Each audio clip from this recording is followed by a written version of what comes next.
یہ فرقہ اور جو فرقوں کے نا ان کا السلام علیکم ورحمۃ اللہ ان سے وبرکاتہ۔ دھیان چھوڑانی چاہیے۔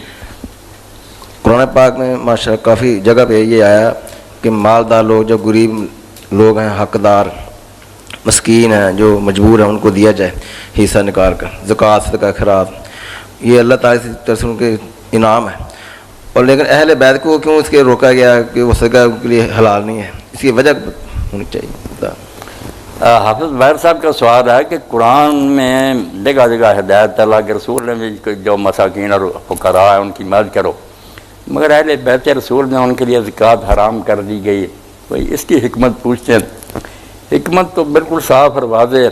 اللہ کے رسول علیہ السلام اگر اہل بیت کے لیے یہ گنجائش رکھتے تو مسلمان جو عقیدت اور محبت حضور کے خاندان سے رکھتے ہیں، اس سے یہ بھی خطرہ تھا کہ زیادہ لوگ ان کی طرف ہی بھاگتے کہ حضور کی اولاد کی خدمت کریں، اور دوسری طرف بہت بڑے تان کا موقع پیدا ہو جاتا۔ غیر مسلم کہتے یہ سارا فراڈ ہے، اس کا صدقات حضور نے صرف اپنی اولاد کے لیے گدی بنائی ہے کہ میری اولاد ایش کرتی رہے، اس لیے آپ نے یہ بالکل تان کا دروازہ بند کر کہ میری اولاد بھوکی مرے گی، تمہارے ہاتھ سے لے کر نہیں کھائے گی۔ کوئی امتی یا کوئی غیر مسلم نہیں کہہ سکے گا کہ یا رسول نے یہ تو یہ چکری چلایا ہوا تھا، اپنی اولاد کے لیے یہ بندوبست کر گیا۔ نہیں، بالکل ختم کہہ دیا۔ اگر یہ مالدار ہوں گے تو زکوٰۃ دیں گے، غریب ہوں گے تو زکوٰۃ نہیں دیں گے، تمہارے ہاتھ سے کوئی نہیں، بلکہ اسی لیے کہ ان کے دلوں میں نفرت بیٹھے، ورنہ زکوٰۃ کے مال کو میل کیوں کہنا تھا؟ باقی لوگ لیتے ہیں، ان کے میل نہیں۔ اپنی اولاد کو کہا کہ اگر لوگے تو ایسا ہی سمجھو جیسے لوگوں کے ہاتھوں کی میل تم نے کھائی۔ یہ نفرت پیدا کی ان کے دلوں میں کہ یہ کام نہ کر۔ اسی لیے حافظ صاحب ہم پڑھتے ہیں امام زین العابدین علیہ السلام ہے، بعد میں امام موسیٰ کاظم علیہ السلام سفر کرتے تھے نا، کسی کو پتہ نہیں چلنے دیتے تھے کہ ہم حضور کے خاندان، کسی مسافر کو علم نہیں ہوتا تھا کہ یہ لوگ اس وجہ سے اگر ہماری خدمت کریں گے تو یہ بھی کسی باطن کے لیے بہانہ بن جائے گا کہ رسول اللہ کی اولاد یار حضور کے نام کو اصلاح کر رہی۔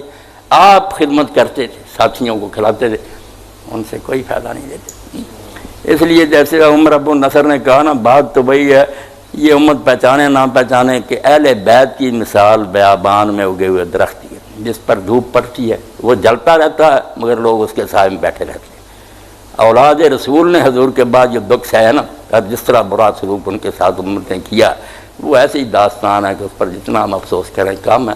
نیک سلوک نہیں ہوا، حضور کا جو احسان تھا اس کا بدلہ جو نا بہت برا دیا گیا۔ یہی پھر حضرت عقیل کی بچی نے جب قافلہ امام حسین ان کا لوٹا پٹایا تو اس نے کہا کہ اگر رسول اللہ نے قیامت کے دن کہا کہ میری جو تبلیغ تھی اس کا بدلہ یہ تھا کہ میری اولاد میں سے کچھ جو قتل کر دیے گئے اور کچھ شہروں میں قیدی کر کے پھرائے گئے، یہ ہے بدلہ دیا تم نے میرا۔ مگر اہل بیت میں سے جو صحیح لوگ ہیں نا، آپ ان کی تاریخ پڑھیں، ہلیت الاولیاء صفت، کبھی انہوں نے ایک پیسے کا فائدہ لیا۔ اب جو ٹھگ ہیں نا کہ میراثی ہے اور ایسے لوگ سید بن جاتے ہیں، وہ ہیں جو لوٹتے ہیں لوگوں کو اور گدیاں بنائی ہوئی ہیں، ان کا حال وہی ہے جو باغی مرید کا اقبال نے لکھا نا کہ ہم کو تو میسر نہیں مٹی کا دیا بھی، گھر پیر کا بجلی کے چراغوں سے روشن۔ یہ کوئی سید نہیں ہے۔ سید ہوتا ایسا نہ ہوتا، سید خود بھوکے رہتے ہیں، لوگوں کو کھلاتے ہیں۔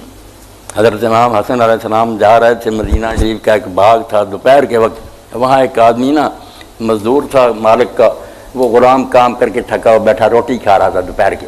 اب اس کے پاس ایک کتا بھی بیٹھا تھا، وہ اتنا اچھا تھا غلام حبشی کہ ایک لقمہ منہ میں ڈالتا، ایک کتے کی طرف پھینک دیتا۔ امام حسن علیہ السلام کو اس کی یہ ادا بہت پسند ہے کہ یار تھوڑی بہت روٹی دے دیتا، یہ برابر دے رہا۔ آپ نے بعد میں اس نے پوچھا کہ تو یار ایسا کر رہا تھا؟ اس نے کہا امام یہ کتا میری طرف دیکھ رہا تھا، جب میں کھاتا تھا نا وہ بھی میری طرف دیکھ، مجھے شرم آتی تھی کہ میں کھاتا رہوں اور خدا کی ایک مخلوق ترستی رہے، میں یہ کر نہیں سکا۔ آپ نے فرمایا کس کا غلام ہے؟ اس نے کہا سعید بن معاذ کا۔ آپ اسی وقت گئے، سعید سے اس کو خریدا، باغ بھی خریدا، اور واپس آ کر کہا کہ میں نے خرید لیا تجھے، اب تو میرا غلام ہے، میں نے تجھے اللہ کے لیے آزاد کیا، اور یہ باغ بھی اب میری ملکیت ہے، میں نے یہ باغ بھی تجھ کو عطا کیا۔ اس لیے رسول اللہ کا خاندان جو تھا نا، اس کو امت نے پہچانا نہیں۔ کیا کریں، یہ باتیں بحث میں الجھ گئیں، کوئی شیعہ بن گیا، کوئی سنی۔ اب شیعہ سنی سے ایک بات نکل گئی، اب تو کراچی میں ایک گروہ نا پورا ناسوی، لکھتے ہیں ناسوی بھائیوں کے لیے، ناسوی وہی نام مراد گروہ ہے جو پہلے سے اسلام میں پتہ کہ دشمنان اہل بیت، جن کا مذہب ہے کہ اہل بیت سے دشمنی کرنا دین ہے، علی کو برا کہیں، حسین کو قرآنیاں لکھتے ہیں کہ حسین باغی تھا، علی جو ہے وہ بھی جھوٹا تھا۔ یہ گروہ بن گیا۔ آپ اگر چاہیں نا پورا کرتون آ جائے گا، آپ لکھ دیں اپنا پتہ، وہ بھیج دیں گے۔ آپ کا ایک خیر خواہ بھائی، یہ لکھتے ہیں نام، کبھی کہتے ہیں عیسیٰ علیہ السلام کا والد تھا، کبھی لکھ دیتے ہیں یزید جو ہے یہ رحمۃ اللہ، ایسی چیزیں چھیڑتے ہیں کہ مسلمانوں کو پریشان کرتے ہیں۔ تو اس لیے اہل بیت کی بات آ گئی، آپ سب اللہ کے رسول نے یہ کر کے بڑا اثار کیا کہ بالکل کہہ دیا کہ میری اولاد جو ہے نا یہ نہیں لوگوں کے ہاتھ سے لے کر کھائے گی، دے گی ضرور۔ اللہ